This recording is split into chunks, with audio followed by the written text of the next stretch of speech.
Welcome back to Deep Dive. My name is Ben Smith, and it's my honor to be here with Pastor Shawn Scarborough, lead pastor of Family Worship Center here in Lakeland, Florida.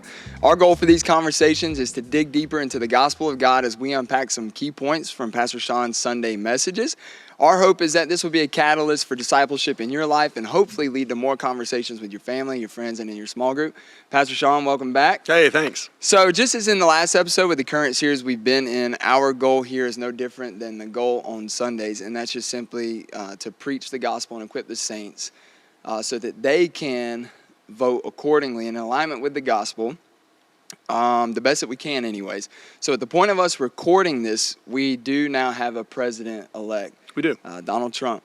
This isn't a political podcast, but we've been in a political series. Yeah, right. So let's throw out this first question. Is the outcome God's providence? I think the outcome was people's choice. Yeah. That's not to say that there aren't those times when it seems like God will miraculously intervene. And I think our nation has seen that before. But then it feels like there are some elections where it's just the will of the people. And not that it's a test, but it's almost like if you choose this, this is what will happen. If you choose that, that's what's going to happen. And for whatever reason, and I may not be the most discerning of people, it just felt to me like this was a test for America maybe to just decide which direction do you want to go for a while. Yeah, it could be that I'm getting older. Yeah. And I'm becoming more in tune. Yeah. And I'm spiritually maturing and mentally maturing in all aspects. But it seems like this race, I don't know, I was definitely more into it. Stayed more up to date with the conversations and with the news and everything.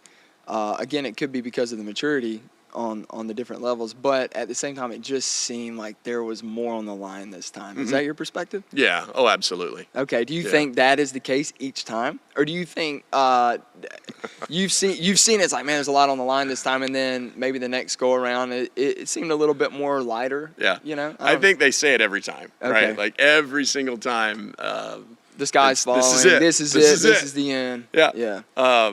But there are a lot of directional things, I think, from a moral perspective that are on the line this time. As decisions have been made regarding abortion, and then what will be the follow-up amendments or the follow-up laws or the direction that states will go. We saw that certainly in our state, in Florida.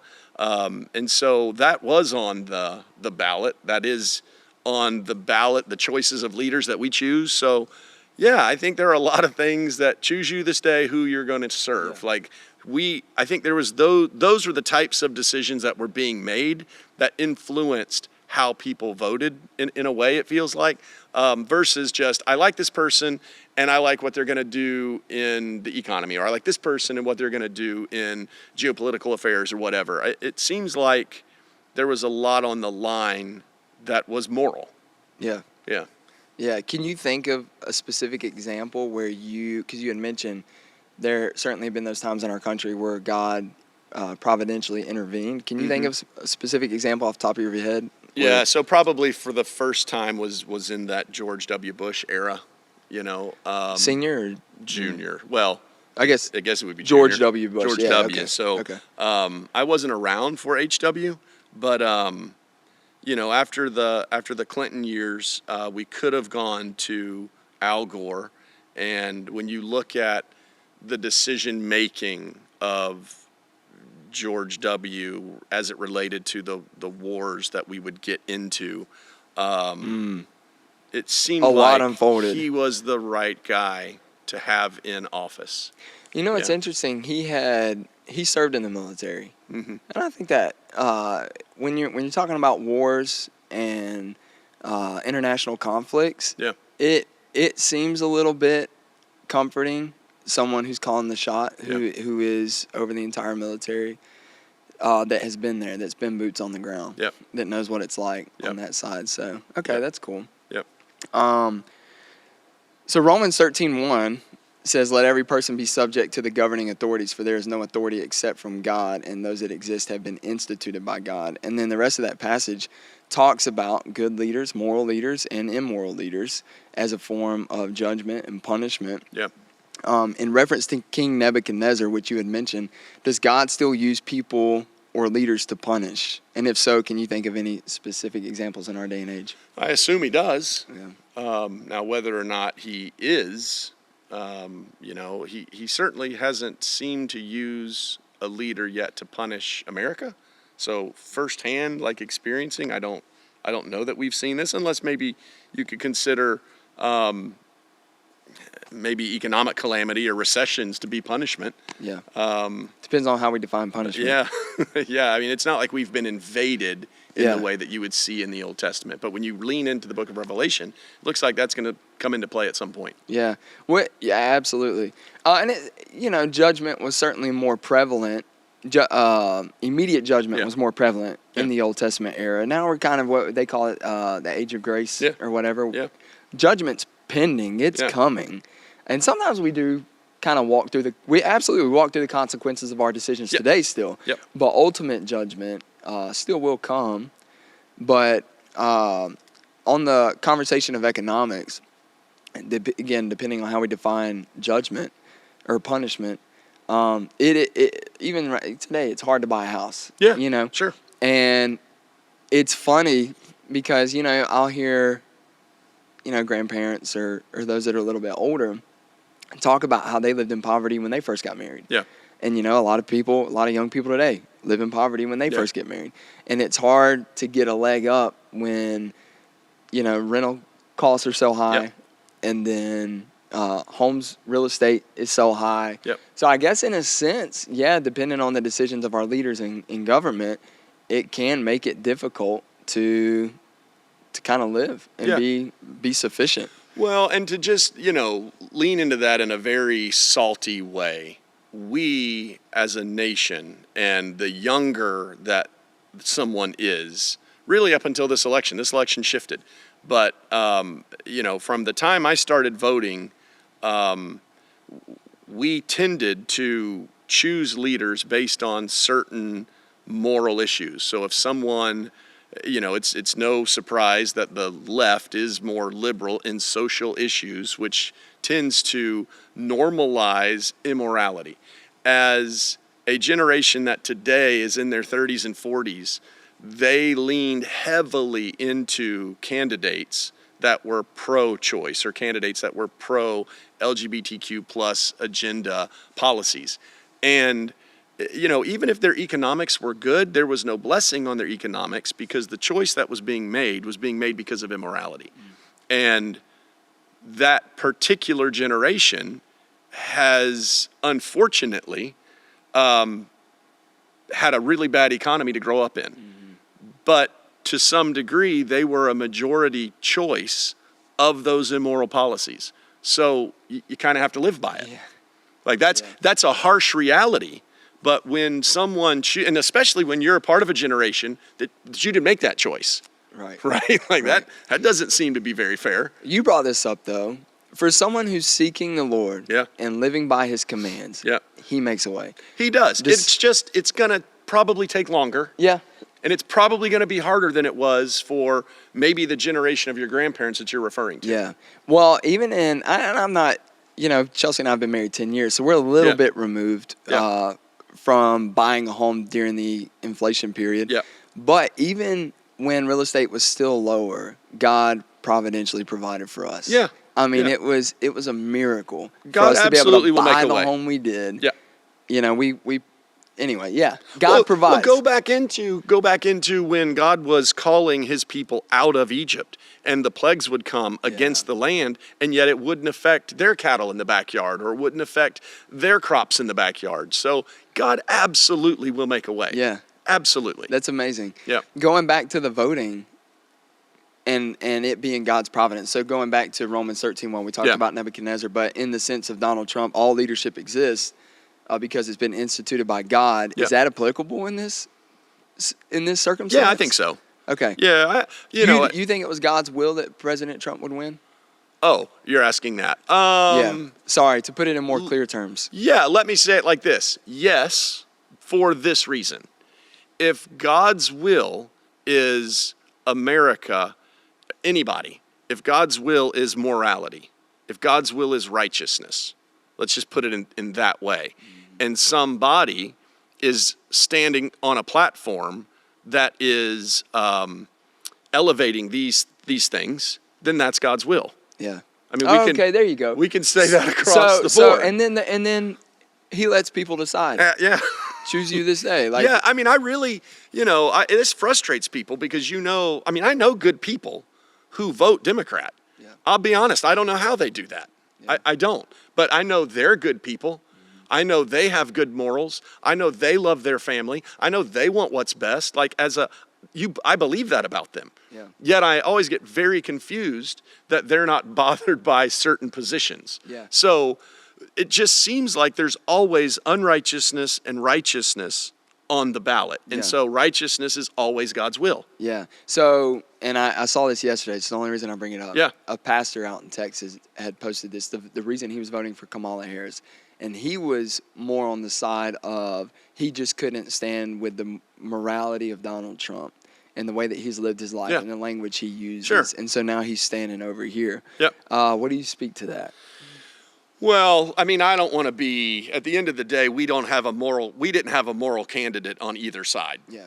So speculative, yes, but some things were very blatant in the news on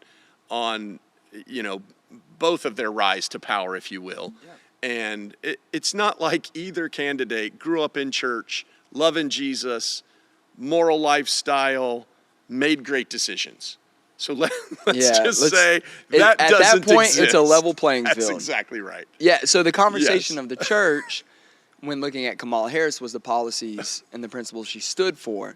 And then those who are in the church who swing to the left, they are looking at Donald Trump. Well, he's not a moral human being. Yep. Well, if that's the conversation, we're on a level playing field. So now let's look at the policies and principles. For sure. Okay, cool. That helps.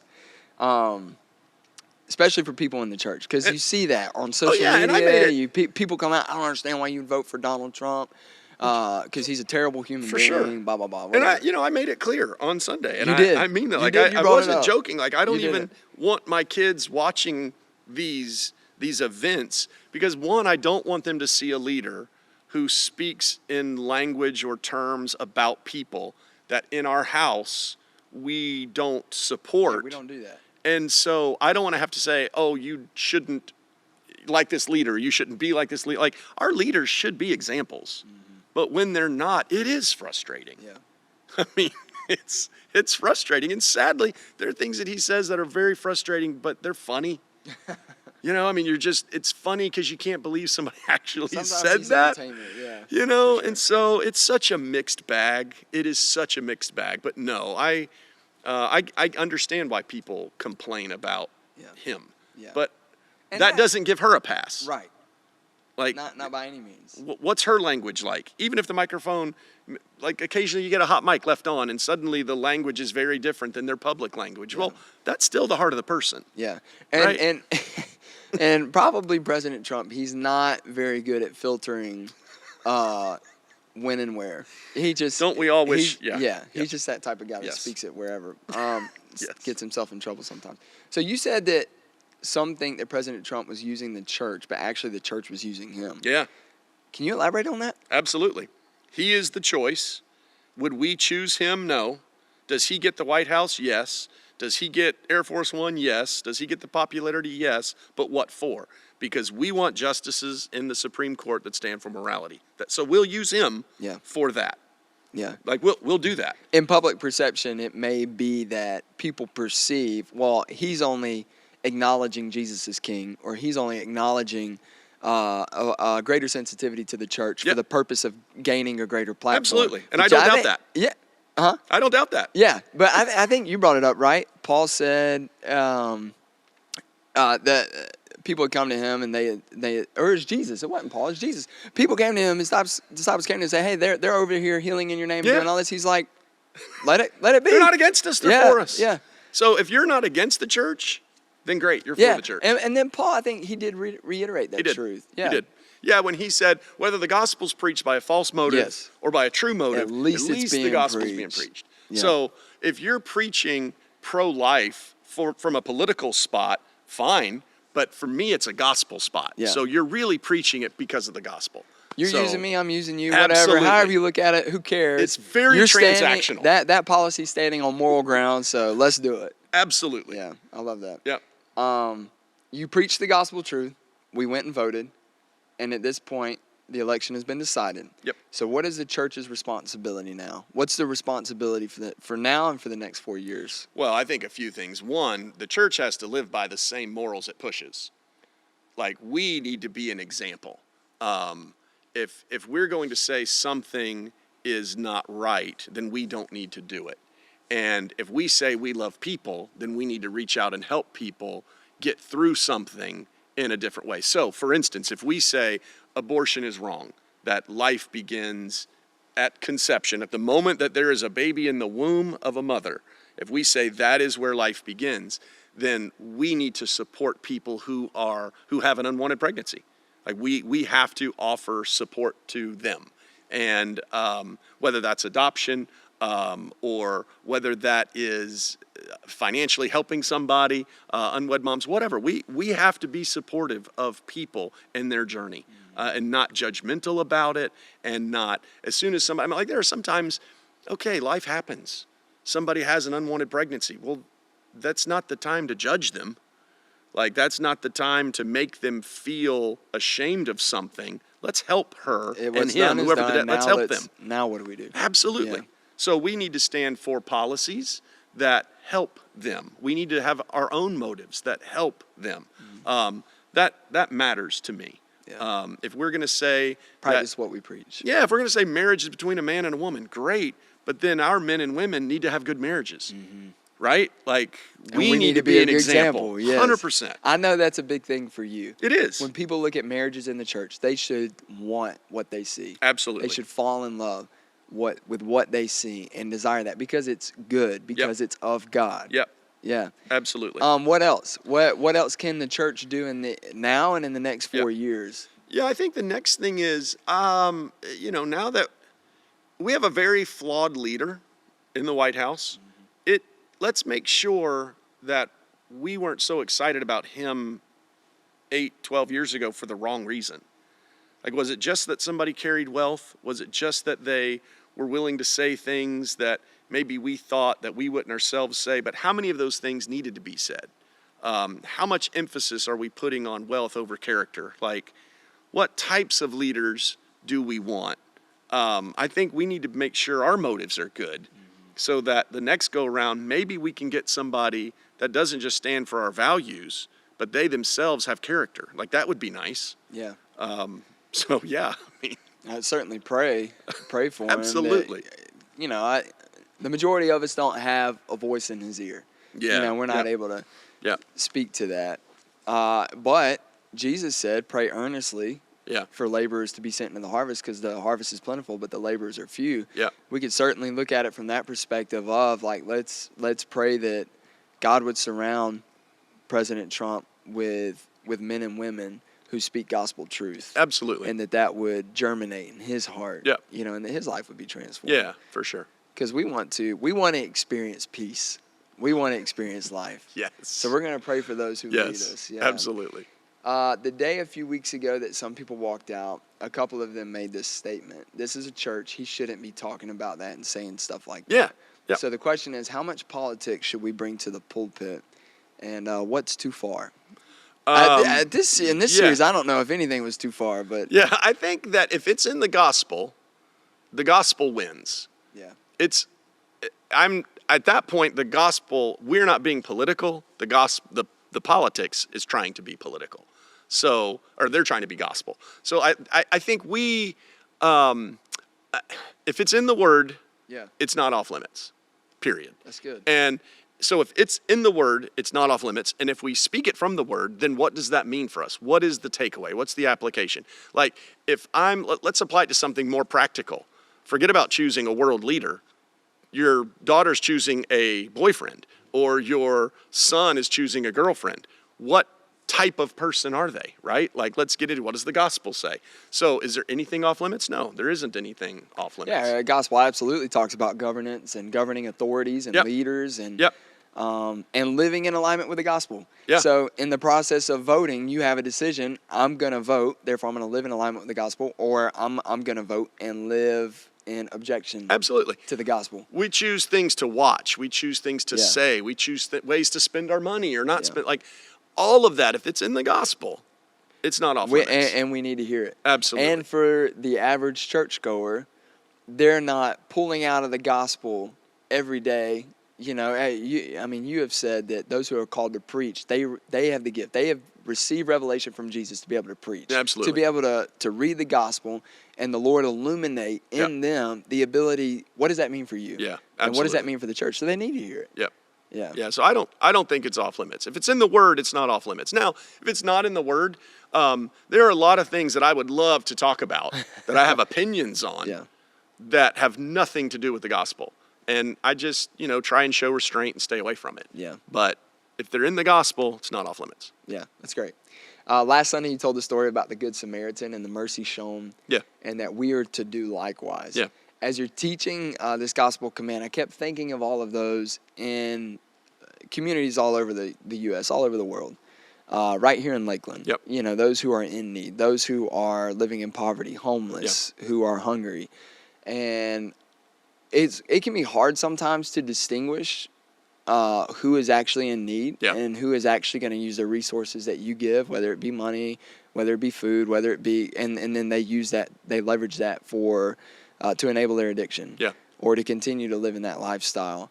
But you made this statement that those who don't submit to the gospel do not qualify for care from the church, which I thought was a great point. So is neighbor, the term neighbor in the Good Samaritan story, is it in reference to a brother or sister in Christ? Or is it just generally speaking, somebody's in need, we're called to help? Yeah.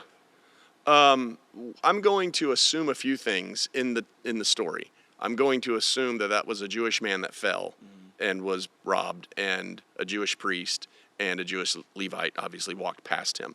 So I'm going to put him in that family that would have been considered worthy of help.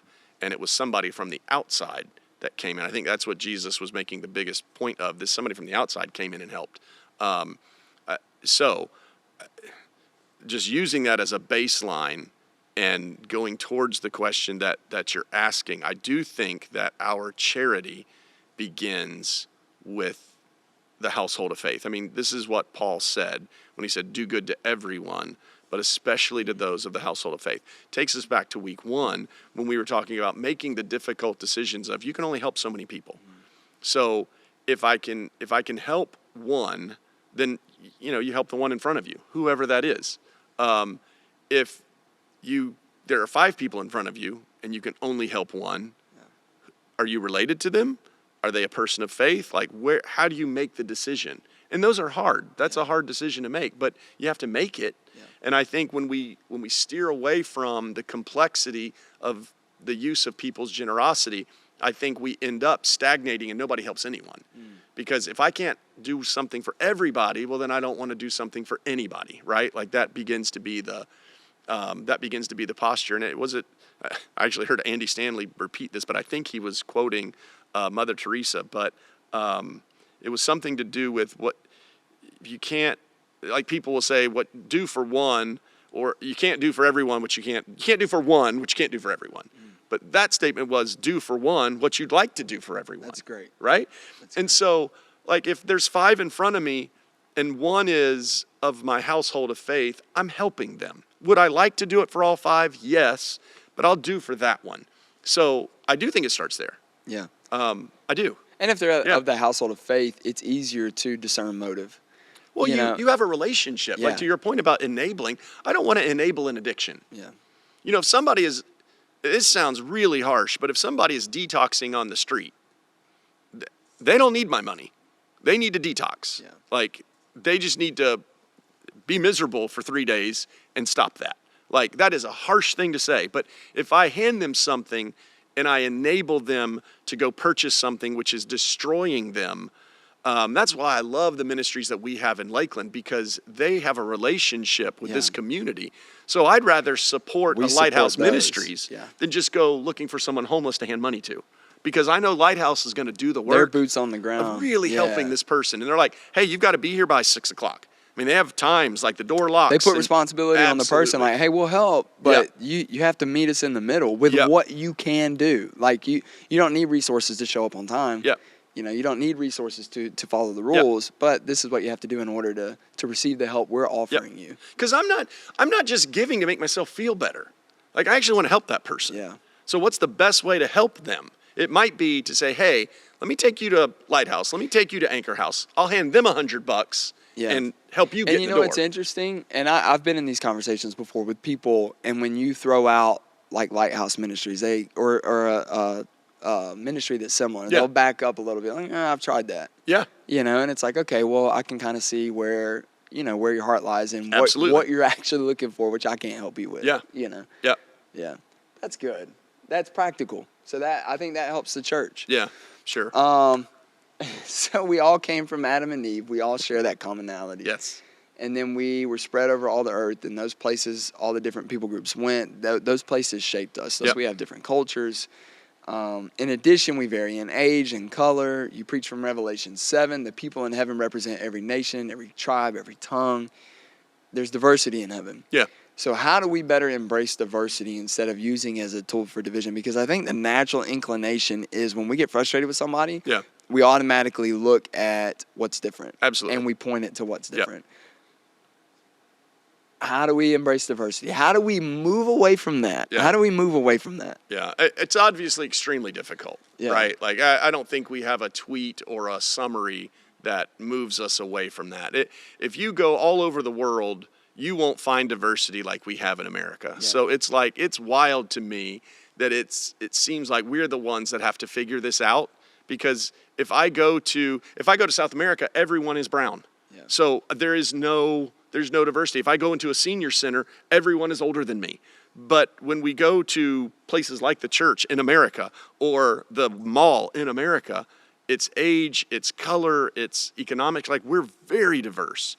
So how do we, like, one thing we stop, which is, I mean, everybody says all of this. We could just Google the 5 top ways probably. But, if somebody does something that we don't like, we'll blame it on the difference. Yeah. Rather than they just did something you don't like. There are plenty of people my age, my color, grew up in the same city that do dumb things, in my opinion, and I don't blame it on age, color, or city. Yeah. But if they're a different color, why is it because of their color? Why is it because of their age? Right? A lot of times we can be hypocritical. Oh, man. So you get on the road and someone cuts you off and you're automatic. Like, I shouldn't say you, excuse me. Me. No, I'm automatically yeah. looking like, they're old. They're absolutely. Whatever. But I'll do the same thing. Yeah. I'll cut somebody off in a heartbeat to get where I'm going. How many people yell, go back to Michigan? Michigan? Michigan? Yeah. Like, oh my goodness, you're on I-4? I wish everybody would go home. We're sending everybody home. Like, we moved here. We like it. Why can't they? So, yeah, man, it's just, to your point, it's just not being hypocritical. Again, so it goes back to natural inclination. Like, my natural inclination is to blame it on something that I can see. Yeah. You know? Yeah. And the reality is, one, I'm very guilty of doing the same thing. Yeah. So my dad came to visit one time, and he and I and the boys went to SeaWorld. Yeah. And we're on I-4, headed east. And there are those exits that they open up a 4th lane to give a long off-ramp. Sure. Because to help mitigate the traffic. Yeah. And I'll use that exit lane to pass 30 cars. Absolutely. I'll floor it. Absolutely. And my dad's like, your mom hates when people do this. And I'm like, I hate when people do it too. Yeah.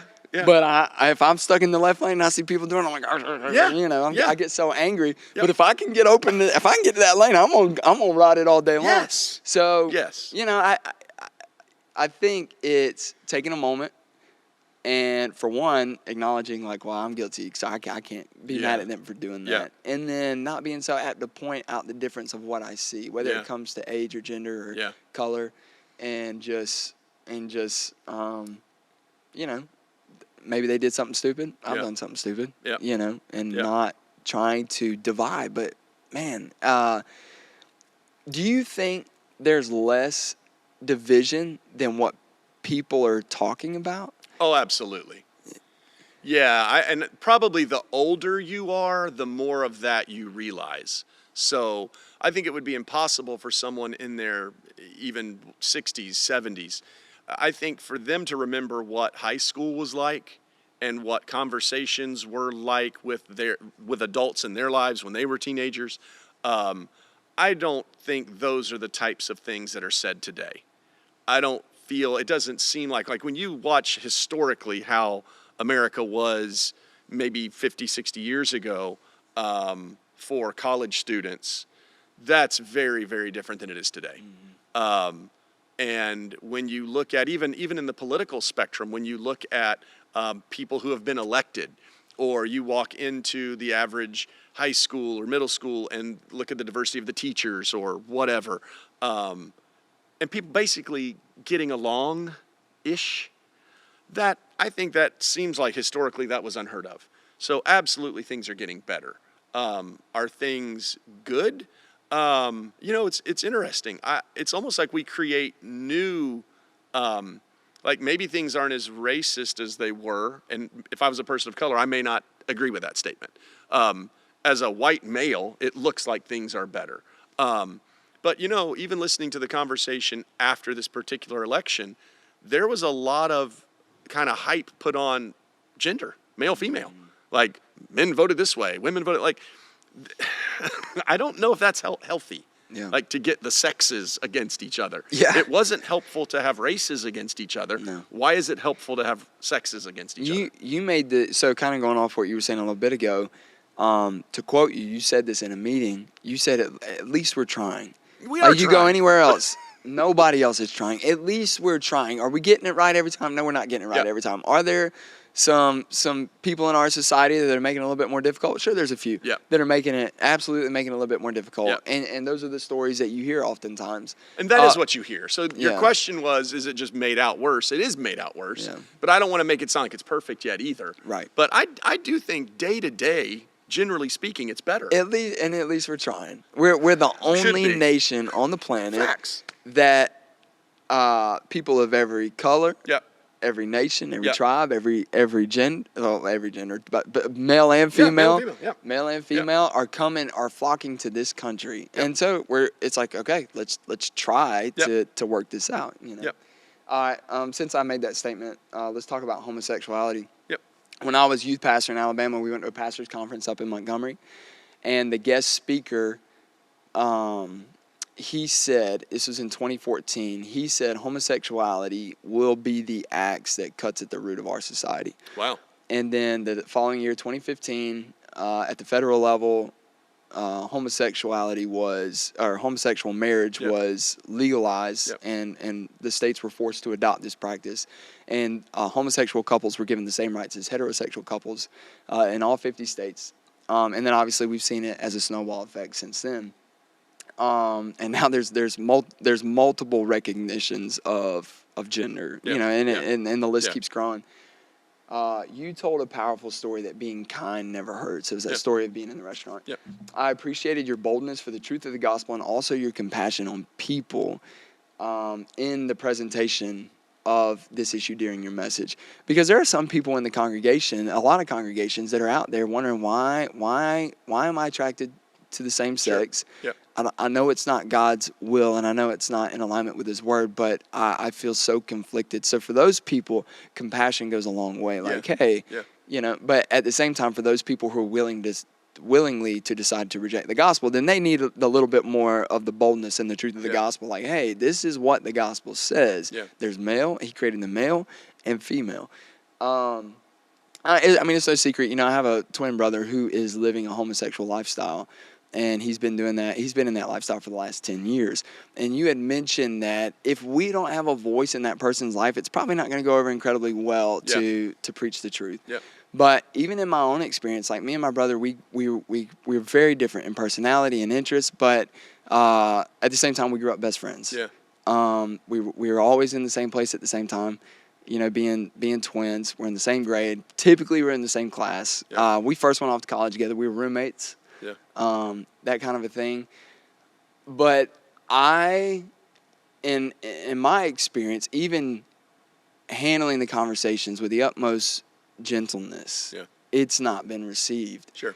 And typically, over the last several years, we really don't have that conversation. We try to continue to have a relationship in the midst of our difference. Yeah.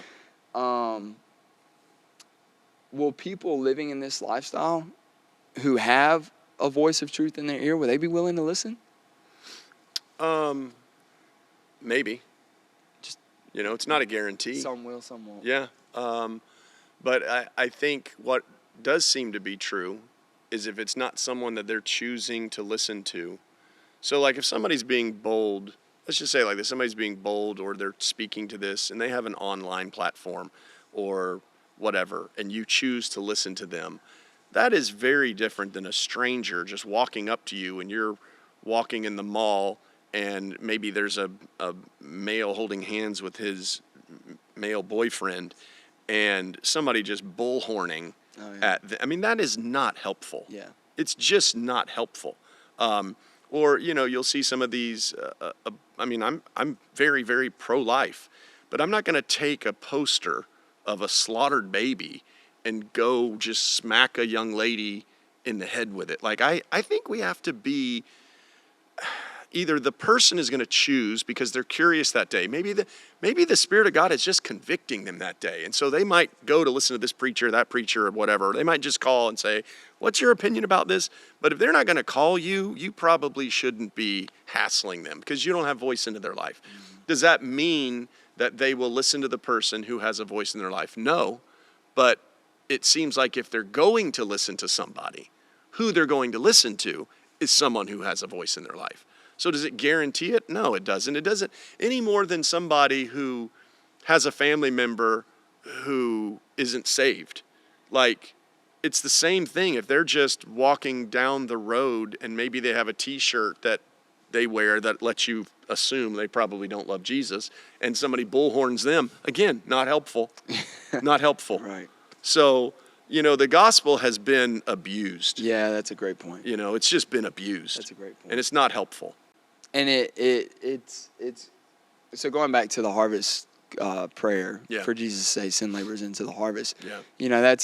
That's my prayer that I lift up on a daily basis. Yep. Because he lives out in LA, so we're on opposite ends of the country. Yeah. Okay. We talk on the phone occasionally, but that is my prayer, that the Lord would send laborers into the harvest of his field and of his life. Yeah. People at the gym, at the park, in his commutes, whatever, at work. To be able to speak gospel truth and be able to love on him and show him what the hands and feet of Jesus and a lifestyle living for Jesus looks like. Absolutely. And one of the things that has made it hard, because he grew up in the church, and he has a very gifted mind. Yeah. He excelled academically. I excelled academically too, but he was on another level. Like, it's a gift that he has. Yeah. So when it came to talking about the truth of the gospel, I could not debate him. Yeah. One, I'm not really a debater. Mm-hmm. I'm not articulated in that way or gifted in that way. And he is. Yeah. So he knew the scriptures in and out. Yeah. And he made a better argument than I did at the time. Obviously, I've gone through some extensive study and research. I still don't know that I'd be able to go toe-to-toe with him because he's smart. He's just smart, know. But yeah, that's my prayer. So anytime I hear a level of compassion, obviously we agree with the truth of the gospel. Yeah. God created the male and female. But anytime I hear compassion, because that was my brother sitting in the church for a number of years who was trying to live for the Lord. Yeah. And the church is just harping like, nah, you can't do this. Yeah. To have someone in that season of life, show a sense of compassion, I think would have gone a really long way. And obviously, my parents, they did such a phenomenal job loving on him and raising all of us. But just generally speaking, the voice from the church, had it been from a position of love, what love really is, and not from a position of judgment, he may be in a different place today. Well, I think let's not put the gospel or church or religion in the category of science. But, we do learn things. Yeah. We do evolve in a good way. And if you go back decades, I think there was the general view, and it may even still be the predominant view. I think there was the general view that if somebody was living a homosexual lifestyle, that, they were that was just their choice. That's just what they wanted, or the devil was, they were possessed or whatever. And that's not to say there aren't unclean spirits that can cause people to do. Absolutely. I do believe in social contagions in the sense that we can kind of create this idea that people, then they're choosing a wrong lifestyle for sure. But that doesn't speak anything to the person that remembers when they were 7 years old or 8 years old and there was no socialization yet. It just hadn't happened yet. There was no demonic possession. They just didn't have the same affections other people had. You can't take away from the potential of someone having been born in that way. We use that scripture that Jesus talked about eunuchs. Yep. And I think if you approach somebody that this isn't their choice, but this is genetic to them, this is natural to them, I think you'll be more compassionate. It's easy to be hard on somebody that you think is making they're just choosing this. Yeah. If you start with, they aren't given the right choice, so that's, quote, not their fault, and lean into, but it doesn't change the gospel. Mm-hmm. And so for you, this is what the word says. You that don't have a natural attraction towards what God calls righteousness. If you don't have that in your sexuality, then you have to embrace the next layer of the word for you, which Paul said, essentially, you should be single like Celibacy. I am. Yep. Now, do I think celibacy is fair? Absolutely not. Right. We've made the argument on the heterosexual side where, every heterosexual that's married, they have to choose to just be with one person. Yeah, but at least you can be with one person. Yeah. Like you're telling this guy or this girl, you can't ever be with anybody. You're right. That's hard. That is a hard saying. And Jesus, even in marriage, when Jesus talked about marriage and divorce, and the disciples said, Peter, he was like, well, then no one should get married. Yeah. And Jesus said, not everybody can accept that saying. So my point is, if somebody was born with what is natural to them is an unnatural attraction, and God says you have to remain single, then His grace is with that word for that individual. Wow. We have to believe that for them. Yeah.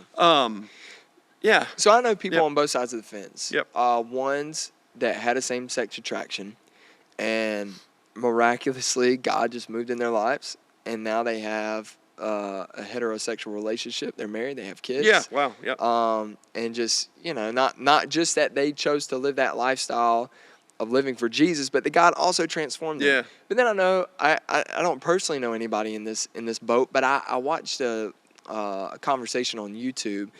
It was a debate between two homosexual men. One was practicing, who was a pastor, and then the other one was non-practicing, who believes that those who practice homosexuality will not inherit the kingdom of God. Yet he had same-sex attraction, and his side of the story was incredible to hear, because here's a guy that to your point is not living in fairness because he doesn't get to be with anybody, yet he's still choosing, and you brought that up within that scripture, and then there are some who have chosen to be so for the sake of the gospel.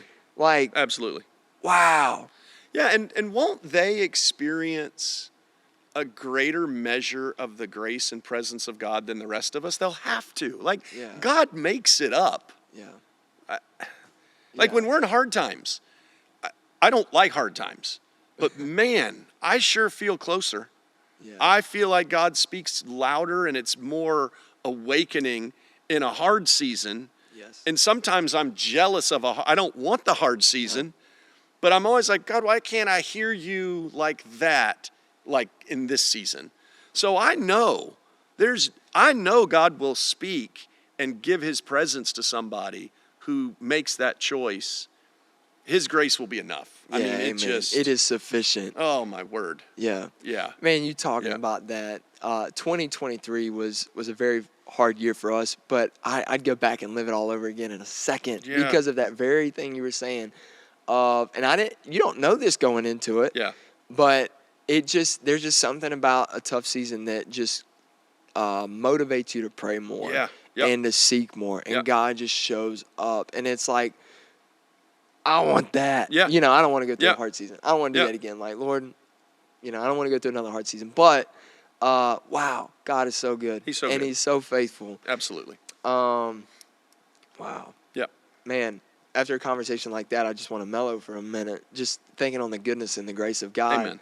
And it's incredible. And at the end of the day, God created them male and female, period. And the call for those who have same-sex attraction is a life of singleness. Yeah. You know, and just continue to pray and seek the Lord. And I believe in the transformative power of God. I believe that Absolutely. You give God an inch, He'll take you a mile. Yeah. You know, I believe that God's good like that. Yeah. All right, I'm just going to switch gears. Okay. I got one more question. It seems like we turned the political parties into our favorite sports teams, and nobody likes to lose. I do not like to lose. Absolutely. So when the Cowboys lose to the 49ers, how do you congratulate the winning team and go about praying for them? Oh, you don't congratulate them. Pastor Shawn's bitter, y'all. It's been a tough season for the Cowboys. A lot of false hope that then has been squashed. But relating that to the political parties we're in. I think it takes us back to when Israel was in Babylon and they were given the command to pray for the prosperity of that city. For in the city's prosperity, they would have their own prosperity. So I mean, you know, in the last 16 years, is that right? 12 of those have been lost elections for me. And I wanted them to win, meaning I wanted them to do well. Like, if you won the White House, I'm just praying you don't make morals worse with your terrible policies. And I'm just praying that there's enough hope in the church that we can prosper, that God's people can prosper, that some way, somehow, because of our prosperity, the nation prospers. Like, I want the nation to win, regardless of who's in office. So I think that's where the congratulations can come in, or at least the prayers. I mean, even if you can't congratulate somebody, at least hope for and pray for their prosperity, for in their prosperity, you'll be prospered. You know, I don't think anybody wants somebody to fail if that means they fail, even if I didn't vote for them. I want them to do well so I can do well. And I mean, they were in a strange land. Look at when Jacob was in a whole nother town and his father-in-law was cheating him. I mean, he was cheating him, and yet he prospered. And yet Jacob knew it was happening, and he continued to pray for Laban.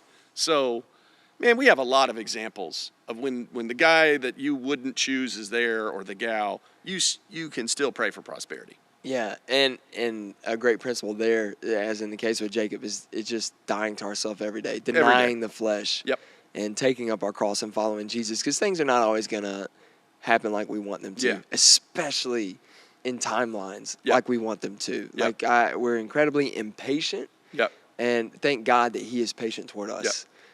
Not wishing that any should perish. And, you know, a goal would be to really just, no matter what's happening externally, I'm just pursuing the Lord. Amen. And I'm being obedient to His command. And I think that the church would do well to do that instead of getting all riled up in arms and, you know, torches and all that stuff. Just continue to live out the gospel every single day. Just live the gospel. And I think that the church's rhetoric this go around was better. I agree with that. And I agree with that. Like, this is where I really feel like the church's disposition has national consequence. Like, if you go back to when Donald Trump and Hillary Clinton faced off, and when he won that election, our behavior was not good. Yeah. But when he won, the other side, they're tearing up stores, they're tearing up hotels. I mean, it was chaos. Then you turn around, and when the next election Donald Trump lost and Joe Biden won, then you've got people storming the Capitol and tearing but the church this time, I think we had a good disposition. And I really feel like that brought a spirit of peace. Maybe we learned something. Maybe we learned something from the last 8-12 years. Maybe. Yeah. And hopefully we continue to learn. Maybe. Yes. Anything else you want to add? No, Cap sir. this off? No. All right. Well, it's been a great series. If you missed any or all of it, go back on YouTube. Go to fwclakeland.org. The videos are there. You can watch the series. And we're about to jump into a new series this coming Sunday, so hopefully we'll see you here at church, and we'll see you next time on Deep Dive.